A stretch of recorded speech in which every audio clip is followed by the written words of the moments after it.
ஒரு நாள் ஒரு அம்மா தன்னுடைய பிள்ளையை கூட்டிகிட்டு மகாத்மா காந்தி கிட்ட போனாங்க.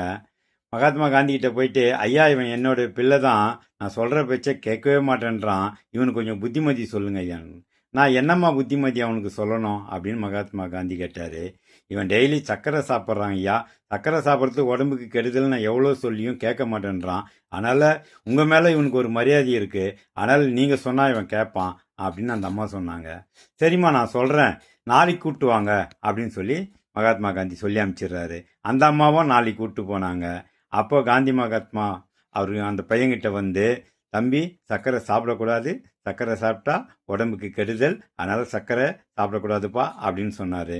ஆனால் அந்த பையனும் சரிங்க ஐயா நான் இனிமேல் சர்க்கரை சாப்பிட மாட்டேன்னு சொல்லிட்டான். அந்த அம்மாவுக்கு ஒரே குழப்பம், இதை இவர் நேற்றே சொல்லியிருக்கலாமே, எதுக்கு இன்னைக்கு வர வச்சு சொல்கிறாரு அப்படின்னு சொல்லிட்டு மகாத்மா காந்திகிட்டேயே இதை கேட்டாங்க. ஐயா நீங்கள் இதை நேற்றே சொல்லியிருக்கலாமே, எதுக்கு இன்னைக்கு வர வச்சு சொன்னீங்கன்ட்டு.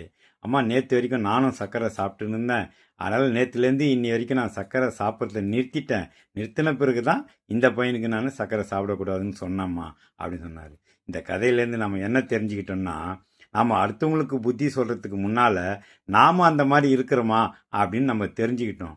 உதாரணத்துக்கு ஒருத்தனை குடிக்காதப்பா, குடித்தா உடம்புக்கு ஆகாதுன்னு நம்ம சொல்கிறோம்னா நாம் முதல்ல குடிக்காமல் இருக்கணும். கரெக்டானே?